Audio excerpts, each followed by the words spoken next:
Non, c'est bon, c'est bon. طيب بسم الله الرحمن الرحيم الصلاة والسلام على نبينا محمد وعلى آله وصحبه وتبعهم بإحسان إلى يوم الدين أما بعد حياكم الله ومرحبا بكم.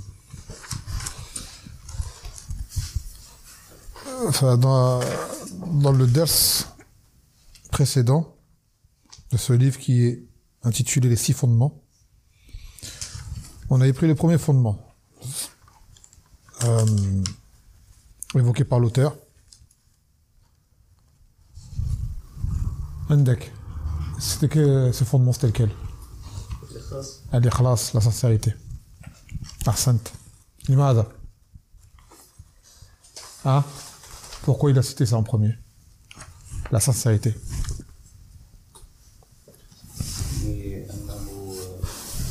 أساس كل شيء. نعم.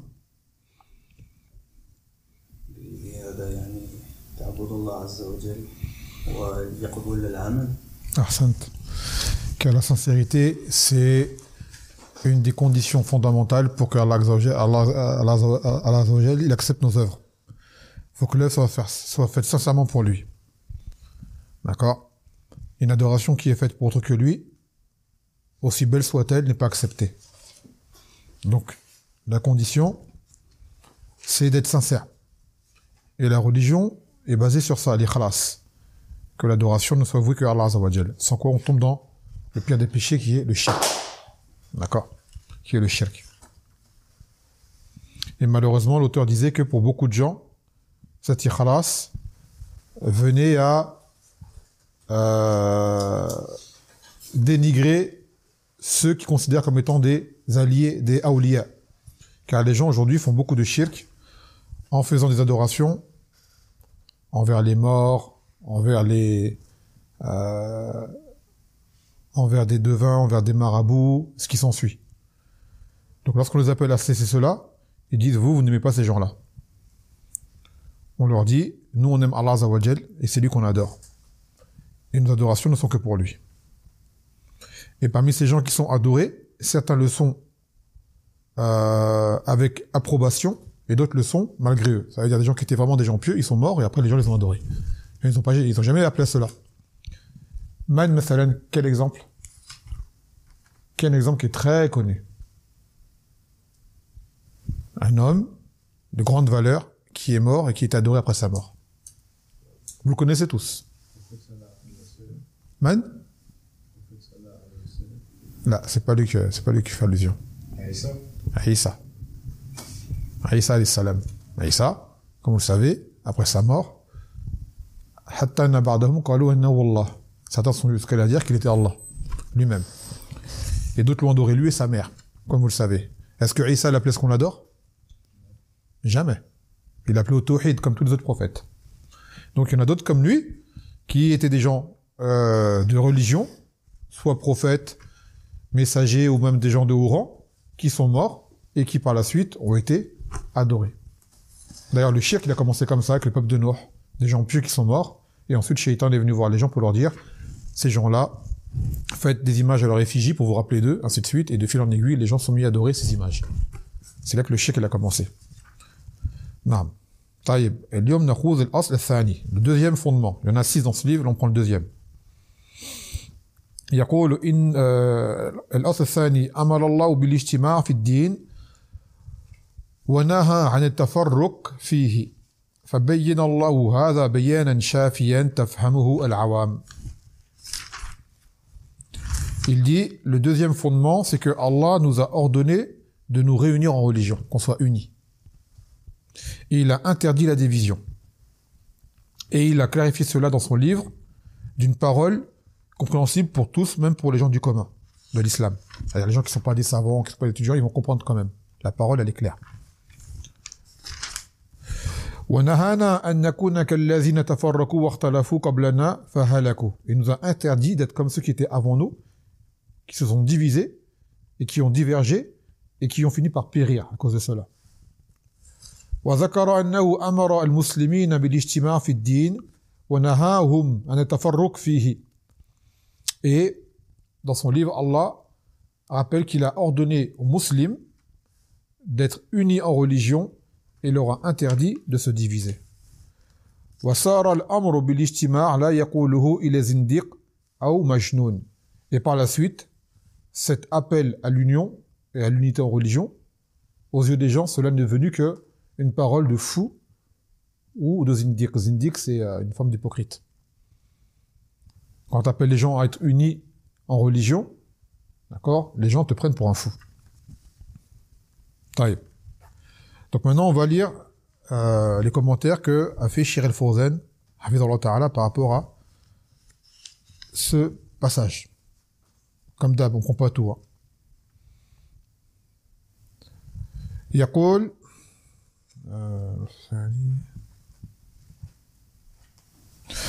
هذا الأصل موجود في القرآن. Donc il dit ce fondement dans le Coran, plusieurs versets le citent.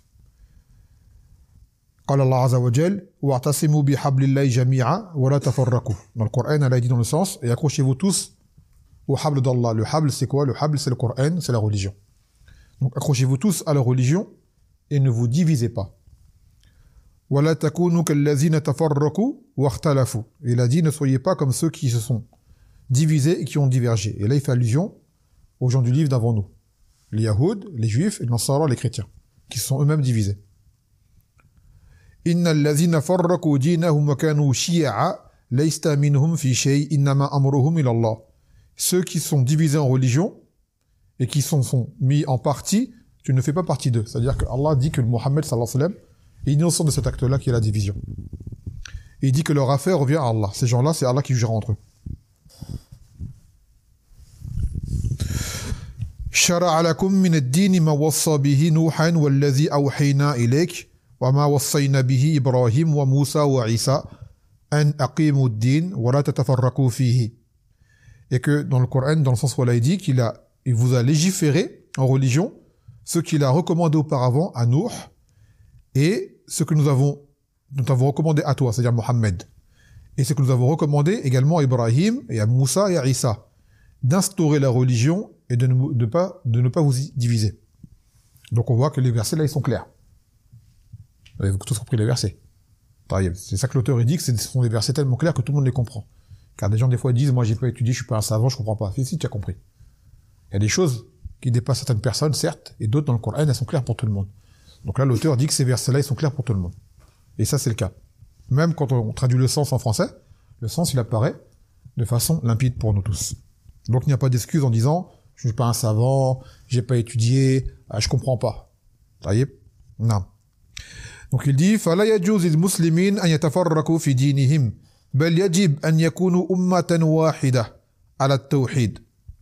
Il a dit il n'est pas permis aux musulmans de se diviser dans leur religion, voire même qu'il aurait obligatoire d'être une seule communauté sur le tawhid. Le tawhid qui est, comme vous le savez, d'unifier Allah dans l'adoration. Et là, il donne un verset en argument en disant Inna hadhihi ummatukum ummatan wahida wa ana rabbukum fa'budu. Dans le Coran, dans le sens où Allah dit, et qu'il s'agit là de votre communauté, une seule unique communauté, et je suis votre Seigneur, alors adorez-moi. Donc le verset également, il est clair. Allah dans le Coran dit que nous, les musulmans, on est une seule communauté, d'accord, et que il est notre Seigneur et qu'on doit l'adorer. Est-ce qu'il y a une difficulté à comprendre cela? C'est clair. طيب. يقول لا يجوز لأمة محمد أن يتفرقوا أو تتفرق في عقيدتها وفي عبادتها وفي أحكام دينها. هذا يقول حلال وهذا يقول حرام بغير دليل.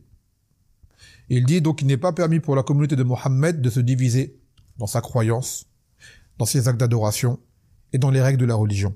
Lui il va dire c'est halal, l'autre il va dire c'est haram, l'autre il va dire c'est recommandé, l'autre il va dire c'est détestable, et ainsi de suite. D'accord?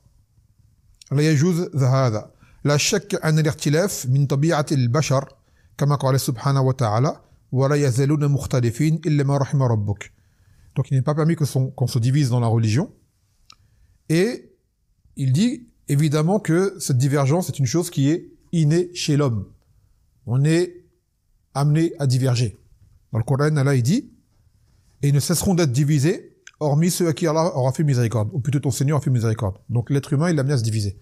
Regardez bien, où qu'on soit, on se divise. D'accord?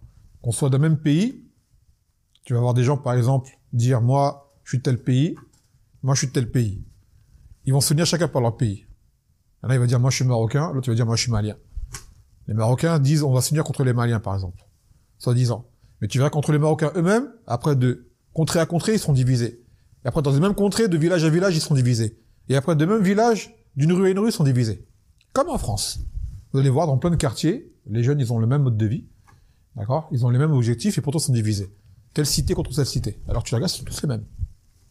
Ils sont tous les mêmes. Vous voyez? Donc cette division-là, elle est en l'homme, mais il faut la combattre. Et à la base, ce qui doit nous unir, nous, c'est l'islam. Normalement, si on applique bien l'islam, toutes ces choses-là, elles doivent pas exister. Il n'y a pas de lui, il est de tel endroit, on est ennemi. Il n'y a pas de... L'ennemi, c'est Shaitan. Vous voyez? L'ennemi, c'est pas l'autre là-bas. Et donc, cette religion nous appelle, je parle des croyants, des musulmans bien sûr, de nous unir. Et normalement, si la religion, on la comprend bien, on l'applique bien, toutes ces guerres-là, ces rixes qu'ils appellent, toutes ces choses-là, elles disparaissent normalement. Et on est unis, soudés. Donc, il dit, لكن الاختلاف يحسن بالرجوع إلى الكتاب والسنة. Donc maintenant, quand on diverge, là on parle de la religion. L'un il dit c'est halal, l'autre dit non c'est haram. Comment on se met d'accord? Comment on se met d'accord? Je veux que ce soit un des citoyens qui répond. Comment on se met d'accord? Ton père, il va dire, t'as pas le droit de faire ça. Ton oncle, il va dire, si t'as le droit de le faire. Je demande à un imam. Taïeb. Et l'imam, il va te répondre. Et l'imam, il te dit, une troisième réponse. Comment tu fais? Pour vérifier qui a raison. La vérité n'est qu'une, vous le savez. Il n'y a qu'une vérité. Il n'y a pas trois, il n'y a pas quatre. D'accord? On peut tous se tromper, mais on ne peut pas tous avoir raison alors qu'on a des paroles différentes. C'est pas possible. Donc comment on fait pour savoir à ce moment-là?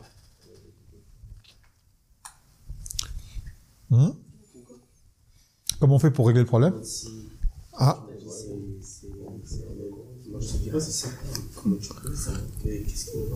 Voilà. Qui c'est qui a raison à ce moment-là? Comment tu peux le savoir, toi? Toi, tu veux faire la chose bien, mais tu sais pas, t'as pas appris ni rien. D'accord? Par exemple, tu fais la salade, on te dit, fais pas ça. Tu dis, j'arrête. Toi, tu dis, pourquoi tu fais pas dans la salade? On dit, il fallait pas le faire. Si, il faut que tu le fasses. Là, t'es perdu. Tu sais plus qui écouter. Donc, à ce moment-là, comment tu fais? Exactement. Tu reviens à la révélation. Dans le Coran, si Allah, il en parle, et si tu vois pas un verset qui en parle, dans la sunna, tu vas le savoir. Et entre autres, comme le frère, il a dit, allez voir un imam. À savoir que, aller voir un imam, dit plutôt, allez voir une personne qui a étudié, c'est mieux. Parce que tu peux voir un imam, il connaît rien lui-même. Le Coran, il connaît par cœur bien, mais dans la religion, il connaît rien. Il sait réciter, mais sinon, le reste, il connaît rien. T'as d'autres gens, le Coran, ils sont pas imams, mais ils connaissent plus que lui. Donc toi, cherche une personne qui est censée connaître. Dans le Coran, Allah, il dit, Fas'alu ahla dhikri in kuntum la ta'lamun. Demandez aux gens du rappel si vous ne savez pas. Donc ce n'est pas tout imam qui sait, sache-le bien. D'accord? Ce n'est pas tout imam qui sait. Donc tu demandes ce qu'on appelle une preuve, un dalil. Si ton père est dit, c'est haram. Tu dis pourquoi? Et ton oncle dit, c'est halal. Tu vas dire, c'est quoi qui me le prouve que c'est halal dans la religion? Tu dis, est-ce que le prophète il l'a fait? Est-ce que les compagnons ils l'ont fait? Est-ce qu'il y a quelque chose qui me le prouve que je le fasse? D'accord? C'est pas ton père qui dit, ouais, c'est comme ça qu'on m'a appris depuis petit au village, c'est comme ça. Non, ça c'est pas une preuve, ça. Ça peut, on l'a appris des choses qui étaient pas bonnes depuis longtemps, et toi tu vas apprendre correctement. T'as trouvé la raison, j'ai pas eu la tort. Mais, tu veux savoir s'il a vraiment raison ou pas, tu lui demandes, Ya Abati, je veux que tu me donnes une chose de la révélation, comme ça mon cœur est apaisé, je sais que t'as raison. D'abord être mon père, je t'aime, je te respecte, mais tu peux te tromper en religion. D'accord? Et Allah, il a envoyé qui? Le prophète. Pas nos grands-parents, ou nos oncles, nos tantes. C'est le prophète qui a été envoyé pour nous apprendre la religion. Donc c'est de lui qu'on doit écouter. Donc dans le Coran, Allah, il dit, فَإِن تَنَازَعْتُمْ فِي شَيْءٍ فَرُدُّوهُ إِلَى اللَّهِ وَالرَّسُولِ إِن كُنتُمْ تُؤْمِنُونَ بِاللَّهِ وَالْيَوْمِ الْآخِرِ. Donc si vous divergez en quoi que ce soit, alors renvoyez-le à Allah et à son messager, si vous croyez en Allah et au jour dernier. La question, garde-la juste à la fin du ders. Garde-la dans ta tête, pour pas l'oublier, ou écris-la, et à la fin, parce que c'est toi qui me poses une question, et après ça nous fait dévier et on oublie le sujet du ders. D'accord? Écris-la et Inch'Allah, on verra à la fin. Donc dans le verset, il dit, si vous divergez en quoi que ce soit, alors envoyez-le à Allah et aux messagers, si vous croyez en Allah et au jour dernier. C'est-à-dire que le croyant, comme condition pour sa foi, c'est que lorsqu'il a une divergence en religion, il va voir ce que Allah il a dit, et ce que son messager il a dit, sallallahu alayhi wa sallam.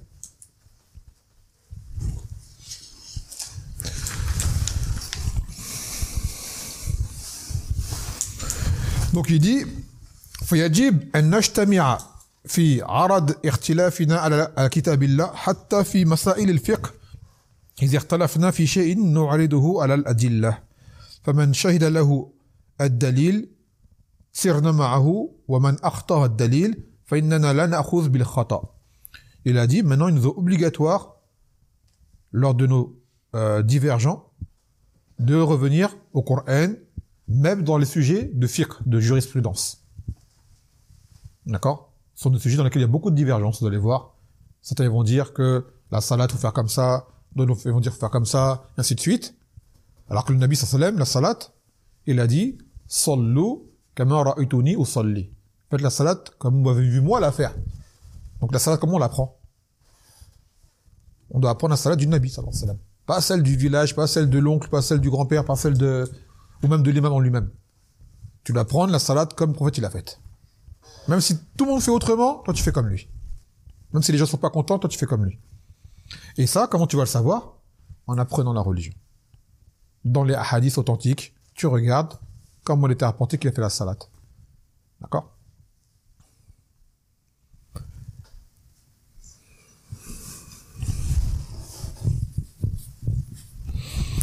يقول فكأن الرسول صلى الله عليه وسلم موجود بيننا بوجود السنة المدونة مصححة. Donc il a dit, c'est comme si le Nabi sallallahu alayhi wa sallam était encore avec nous. Parce qu'on sait qu'il est mort. Donc les gens vont dire, comment on vient à lui alors qu'il est mort? On revient à sa sunna. Il y a des hadiths qui existent aujourd'hui. Certains sont unanimement reconnus comme étant authentiques. Et d'autres, il y a des divergences. Par exemple, Bukhari, authentique. Muslim, authentique. Et ce que les deux ils ont rapporté, c'est ce qu'il y a de plus fort comme hadith. Donc quand vous avez ce genre de hadith, vous pouvez y aller les yeux fermés. Là-dessus, c'est une garantie. D'accord? Et quand on ne sait pas, il y a des savants en islam qui sont là pour authentifier la hadith, dire ça c'est authentique, ça c'est faible. Il faut écouter ce qu'ils disent. Donc la sunna vient pour nous clarifier comment agir dans telle situation. D'accord? La salat, tu la fais de telle façon. Tu dis telle chose à tel moment. Tu te tiens de telle façon. Tu t'assois à tel moment, ainsi de suite. Le jeûne, pareil. Dans le hajj, pareil. Quand tu sacrifies, pareil. D'accord? Dans plein de choses liées aux relations avec les gens ou aux adorations, la sunna nous a tout appris. Le prophète sallallahu alayhi wa sallam, il a tout appris ce qu'il fallait faire. Même comment on va aux toilettes. Tout a été appris. Après, c'est nous qui sommes négligents, on ne veut pas apprendre. Sans quoi, tout est présent. Donc là, maintenant, l'auteur, il va réfuter une règle que vous avez sûrement déjà entendue, qui vient du groupe des frères musulmans. Il dit وَيَقُولْ نَجْتَمِعُ فِيمَا اتَّفَقْنَا عَلَيْهِ وَيَعْذِرُ بَعْضُنَا بَعْضًا فِيمَا اخْتَلَفْنَا فِيهِ هَذَا لَا شَكَّ أَنَّهُ كَلَامٌ بَاطِلٌ. Il a dit cette règle qui est qu'on s'unit sur ce sur quoi on est d'accord et on s'excuse les uns les autres sur ce quoi on diverge. Il dit cette parole-là, elle est fausse. D'accord? Parce que il se peut qu'on soit d'accord sur des choses qui soient fausses. Et si quelqu'un il a une chose qui n'est pas correcte, on peut pas dire je l'excuse, c'est pas grave. Non, ça peut être très grave ce qu'il dit. Ça peut être très grave ce qu'il dit. Par exemple, ton ami va te dire moi, je vais près de la tombe, comme je disais tout à l'heure, la tombe du Sidi Foulen et je l'invoque. Il a le droit? Il n'a pas le droit. Est-ce qu'on l'excuse s'il va faire ça? On dit non, c'est pas grave, je t'excuse. Ça, c'est le pire des péchés. On peut pas l'excuser. D'accord? On peut pas l'excuser. Et toi et moi, on se met d'accord sur une chose, par exemple, et cette chose, elle est contraire à la sunna au Coran. Est-ce qu'on a le droit de se mettre d'accord, toi et moi, dessus? Par exemple, on dit, voilà, le dhuhr, il est dans une demi-heure. Mais on le fait maintenant. Ouais, vas-y, moi, ça m'arrange. On a le droit de se mettre d'accord? On n'a pas le droit de se mettre d'accord. D'accord? Donc, sur quoi on doit se mettre d'accord? Sur ce qui est correct. Et ce qui est faux, on n'accepte pas. On dit pas, je t'excuse, t'as tort, mais je t'excuse quand même. On dit là, dans cette question-là religieuse, tu as tort. je suis pas d'accord avec toi. D'accord? Après, chacun, il emploie on va dire le style qu'il faut pour conseiller. Après, ça dépend des gens. Tu vas pas parler à ton père comme tu vas parler à ton petit frère, parce qu'il a tort, c'est sûr. Donc, cette règle-là, ça c'est la règle des frères musulmans que vous connaissez sûrement aujourd'hui, qui s'unissent tous, mais en réalité, ils sont tous divisés. C'est une fausse union, en fait. Une union qui est basée sur quoi? Sur une apparence. L'autre, il dit debout, l'autre, il dit assis. L'autre, il dit à droite, l'autre, il dit à gauche. Il dit non, mais on est tous unis. Vous n'êtes pas unis. L'union, comme on l'a pris dans le verset, wa'tasimu bihablillahi jami'a. Et accrochez-vous à la religion d'Allah. Ça veut dire quoi? Sur la vérité. C'est-à-dire, on s'accroche sur la vérité. On s'accroche pas comme ça, vainement dans le faux, pour dire on est unis. Ça, c'est pas une union, ça. D'accord? Les cœurs, ils sont pas unis. Et ça, au moindre problème, ça va exploser. Ça va exploser. Donc, une vraie union, même si on n'est que deux sur la vérité, nous, on est unis. Eux, ils sont dans la division. Même s'ils te disent, nous, on est ensemble, vous êtes des marginaux.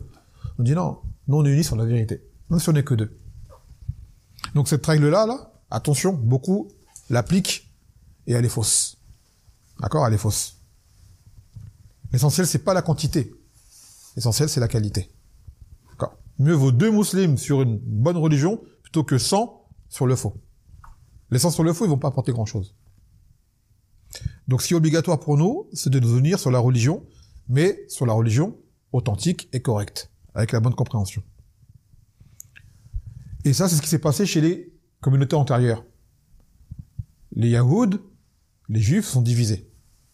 Les chrétiens sont divisés. Et cette Ummah, il a dit le Nabi sallallahu alayhi wa sallam, qu'elle va se diviser également. En combien?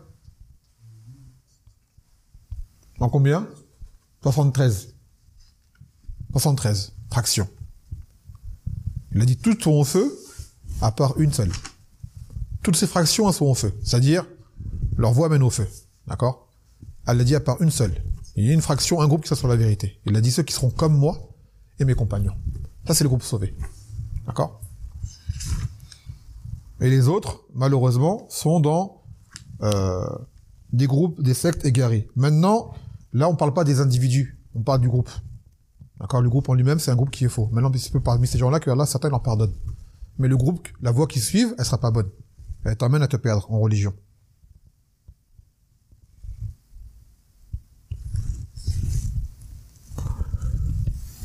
Après, si tu as un hadith, قال النبي صلى الله عليه وسلم إن الله يرضى لكم ثلاثا أن تعبدوه ولا تشركوا به شيئا وأن تعتصموا بحبل الله جميعا ولا تفرقوا وأن تناصحوا من والله الله أمركم.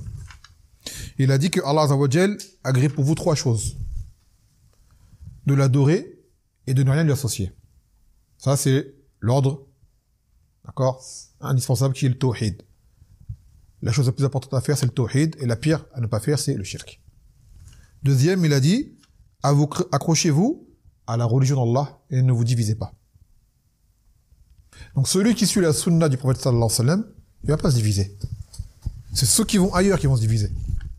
Une fois, le Nabi sallallahu alayhi wa sallam, il a fait un chemin, un trait avec, il s'est réuni avec ses compagnons, il a fait un trait dans le sol. Il a dit, Ala sabili, ça, c'est ma voie. Et après, il a fait des traits comme ça, adjacents, sur les côtés. Il a dit ça, ce sont des sentiers qui égarent, et au bout de chaque sentier, tu as un shaitan qui appelle les gens. Donc le sentier, il est il est droit. Il va pas à droite, il va pas à gauche, il est tout droit. Et il est clair. Et c'est ça qu'Allah Azza wa Jal nous fait dire dans la Fatiha, Ihdina sirat al-mustaqim, sirat al-lazine an'amta alayhim, ghayl maghdubi alayhim wa la-dhalin. Et guide-nous sur le chemin droit. Il a dit le chemin droit, pas aller. Le chemin droit. Le chemin de ceux que tu as agréés et rempli de bienfaits, et non pas de ceux qui ont couru ta colère et des égarés. Donc l'islam, Allah Azza wa Jal, est un seul Seigneur. D'accord? Une seule divinité. Le prophète qui nous est envoyé à nous est un seul. C'est Mohammed sallallahu alayhi wa sallam. Voyez? Et l'islam, c'est une seule religion. Si on la fait chacun à sa sauce, on va la détruire, la religion. Comme on l'explique tout à l'heure, la divergence et la division, ça affaiblit. Vous voyez, par exemple, cette division, elle amène même à perturber la da'wa, ce qu'on appelle les kuffars à l'islam. Par exemple, toi, tu vas faire une chose. Regardez, par exemple, nos sœurs qui portent le hijab. D'accord? Elles portent le hijab. Et tu en as d'autres, elles vont pas le porter. Elles vont dire non, c'est pas obligatoire, dans le Coran, c'est pas, j'ai pas trouvé de verset qui en parle, et ainsi de suite, ainsi de suite. Donc, quand un kafir, un mécréant va voir une femme avec un hijab, il dit pourquoi tu te voiles? Il dit parce que c'est ma religion. Il dit ah bon? Pourtant, ma voisine, elle est musulmane, elle porte pas le voile. Tu vois? T'es pas obligé de porter le voile, enlève-le. Elle dit non, je vais pas l'enlever. Elle dit, t'es une extrémiste, toi. Tu vois? Pourquoi? Parce qu'à cause de l'autre qui dit que elle peut ne pas le mettre le voile, et ben l'autre qui applique, c'est elle qui est blâmée. Alors que si toutes les femmes le mettaient, ils parleraient même pas avec nous. Par exemple, toi, demain, t'es un musulman, t'arrives dans un restaurant. Est-ce que tu penses qu'un kafir, il va donner du porc devant toi? Il sait que t'es musulman. Il va donner du porc, tu penses? Parce qu'il sait que les musulmans, ils mangent pas de porc. Ça, c'est unanime entre nous. Et ben, tout le reste de la région, ça doit être pareil, normalement. On devrait tous être d'accord. Quand il vient, il sait à qui il a affaire. Tu vois? Il sait que ça, les musulmans, ils le font, ça, ils le font pas. Et moi, aujourd'hui, comme tout le monde fait comme il veut, ben, il est perdu. Lui, il dit, bah, attends, lui, il me dit oui, l'autre, il me dit non, moi, je sais plus, tu vois? Donc, qu'est-ce qu'il va faire? Il va prendre ce qui lui convient à lui. Par exemple, une femme, elle va dire, bah, moi, je veux que le voile, voilà, c'est pas obligatoire. Parce que ma voisine, elle me l'a dit, elle est musulmane, elle fait la prière depuis 50 ans, ou je sais pas combien de temps, elle connaît, elle est pieuse. Et l'autre, là, elle a 5 ans ou d'islam, ou 2 ans d'islam, elle connaissait rien, il y a encore quelques années, elle faisait je sais pas quoi dans la rue, c'est pas elle que je vais écouter. Pourtant, c'est elle qui a raison. Vous voyez? Donc, le fait qu'on fasse des choses différemment, ben, même quand on appelle les gens l'islam, ça les perturbe. Alors que si on était tous comme ça, il n'y a pas de discussion. Ils savent qu'en islam, c'est comme ça, c'est pas à droite, c'est pas à gauche, c'est pas haut, c'est pas en bas, c'est tout droit. Donc, notre division nous nuit à nous, et elle nuit également à l'image qu'on donne aux autres. Pour notre religion, lorsqu'on les appelle. Et aujourd'hui, par exemple, regardez, en ce jour, on est réunis, là dans ce local, et on parle de qui? On parle d'Allah Azza wa Jal. On parle d'Allah, de son messager, de la religion. Et on est unis. Et il y a des gens aujourd'hui, ce soir, ils vont s'unir pour autre chose. Vous le savez. Presque le monde entier va s'unir ce soir pour quelque chose d'autre. Et vous le savez, c'est le jour de l'an. Cette fête qui n'est pas une fête de l'islam. Parce que notre calendrier à nous, c'est le calendrier hégirien. Il est basé sur la lune, pas sur le soleil. Et nous, en islam, on n'a que 2 fêtes. C'est lesquelles?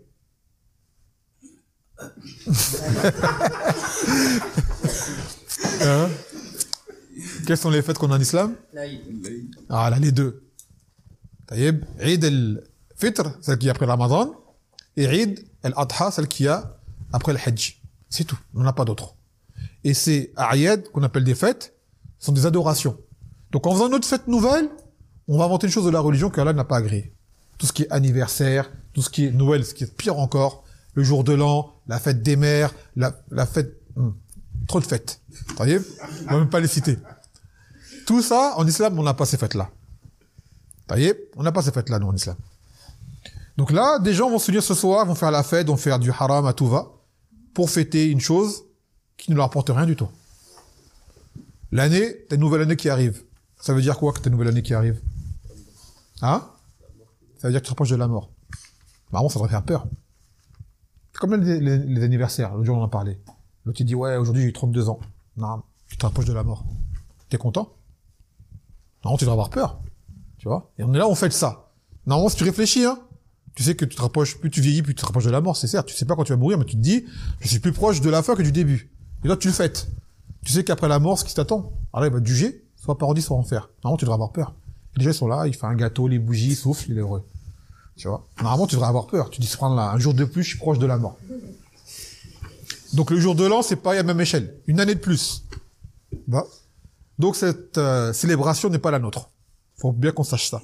Et justement, quand des musulmans vont commencer à la fêter, ça va faire comme le hijab.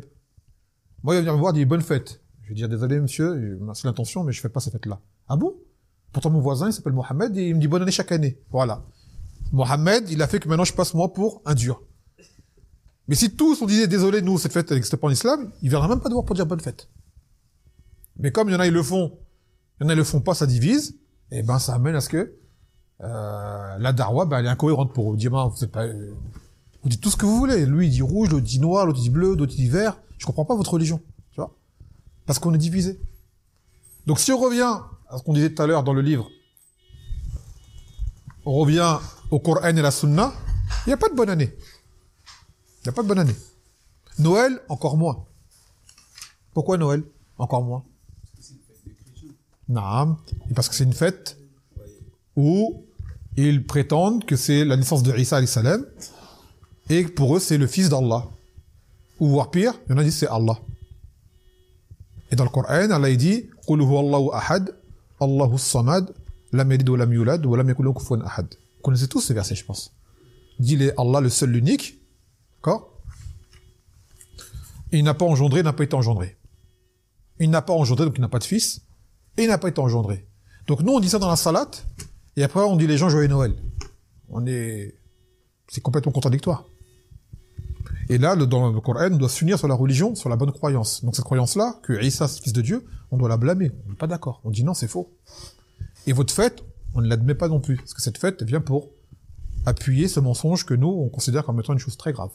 Et que si Isa était là, il ne serait pas avec vous. Vous voyez? On ne fête ni l'anniversaire de Isa, ni celui de Mohammed, sallallahu alayhi wa sallam. Il n'y a pas en islam. Toi, tu ne fêtes pas ton anniversaire à toi, ni celui de ton père, ni celui de Mohammed, sallallahu alayhi wa sallam, ni celui de Isa, ni celui de personne. Ça n'existe pas en islam, l'anniversaire. Et tu fais un cadeau à ton père, tu le fais quand tu veux. Hein. Et ta mère, pareil. Hein. T'as pas besoin de la fête des mères hein, pour faire un cadeau à ta maman. Normalement, la mère en islam, tous les jours, c'est la fête pour elle. Si on vraiment applique l'islam, hein, tous les jours, c'est la fête de la mère. Tout le monde doit la respecter. Elle t'appelle, tu réponds. Elle donne un ordre, tu obéis. T'as de l'argent, un peu en plus, fais-lui un cadeau. Tu vois? Donc, elle te va dire, ouais, c'est la fête des mères aujourd'hui. Ouais, avec mon fils, moi, c'est la fête tous les jours. Pas besoin de votre fête, moi. Moi, je suis une musulmane et mon fils, machallah, c'est un jeune musulman, les droits. C'est la fête tous les jours pour moi à la maison. Bon, j'ai pas besoin de ça. Donc, ça nous amène à nous réunir. Vous voyez? Donc là, aujourd'hui, on est réunis pour une bonne chose. Pour apprendre. Après, on va se séparer. Et on espère de nos frères, d'accord, de ne pas participer à cette fête. C'est une nasiha qu'on vous fait. Voilà, cette fête-là, faut pas y participer.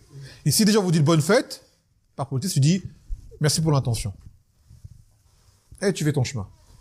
D'accord? Et si tu vois que tu peux parler avec lui un petit peu, tu crois que c'est quelqu'un d'ouvert ou c'est un ami, une connaissance à toi, tu lui dis, écoute, moi, je suis musulman, il n'y a pas la fête, le jour de l'an, on fête pas ça, nous. Et tu lui expliques gentiment. S'il accepte, hamdoulilah, il n'accepte pas, prends pas la tête avec lui. D'accord? Ça a rien de s'énerver, de crier, non, tu dis, non, désolé, je fête pas ça, moi. Et voilà. Taïeb. Donc lui, après l'auteur, il dit que le problème, c'est que pour les gens aujourd'hui, justement, appelés à l'union, eh ben on passe pour des fous. Là, ce que je vous dis là aujourd'hui, là, si vous allez répéter chez vous, vous allez avoir des problèmes, je pense. Non? Non? Tu penses pas? Ah ben, machallah, là. Mais la plupart des gens, s'ils le font, ils auront des problèmes. S'ils le font au travail, ils auront des problèmes. Hein? Virer, pas sûr, mais bon. Voilà, quoi. Tu vois?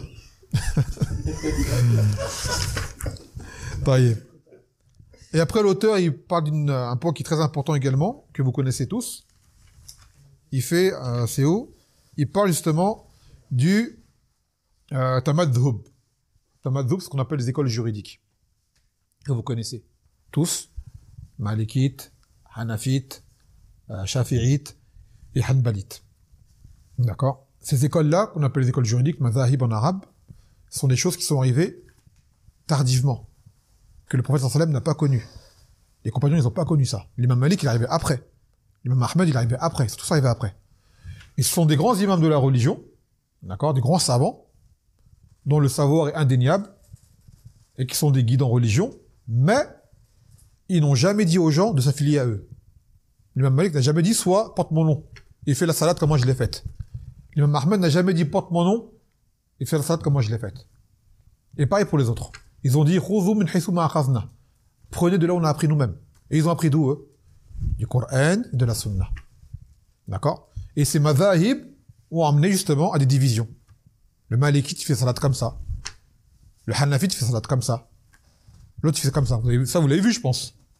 Ça nous a fait, ça a amené une division. D'accord? Ça a amené une division. Et le tamadhub, il y a des gens qui l'ont imposé. Dans le sens, si t'as pas un madhab, bah, t'as pas de compréhension de la religion. On dit c'est faux. On dit c'est faux. Pour preuve, les gens avant les madhab, comment ils faisaient? Avant que ça existe. Et c'était les meilleurs des gens, avant. Ils en ont pas eu besoin. Vous voyez? Après, il y a des sujets, dans le fiqh. C'est vrai, il y a des divergences qui sont, comme l'auteur le dit, qui sont dures à déceler. Et celles-ci, on s'excuse. D'accord? Il y a des questions religieuses sur lesquelles on n'est pas dur. On sait que c'est interprétable. Il y en a d'autres, elles sont claires. On n'a pas discuté. Et quand tu as la preuve, tu suis ce qui a la preuve. Et ainsi de suite. Et pour les gens aujourd'hui, justement, le fiqh en religion, c'est ça. C'est le tamadhub. Connaître la divergence et les différences qu'il y a. Donc on leur dit, si ça amène pour chercher la vérité, il n'y a pas de mal. Et pour ensuite prendre la parole qui est authentique. Mais si ça amène pour juste avoir une variété de choix dans les choses sur lesquelles on doit être unis, ça c'est pas bon. Tu vois. Comme on dit, la religion, c'est pas un menu au restaurant, moi je prends ça, moi je prends ça, moi je prends ça. Normalement, on prend le même plat, tous. D'accord? Donc voilà le deuxième point qu'on a pris aujourd'hui, qui est, ou plutôt fondement, qui est l'obligation d'être unis en religion et ne pas se diviser. Ni en arzeb, en sectarisme, ni en parti politique, ni en groupe innovateur, et réalisalika. D'accord? On doit être unis sur la religion. Non. طيب نكتفي بهذا القدر وسبحانك وبحمدك لا اله الا انت استغفرك واتوب اليك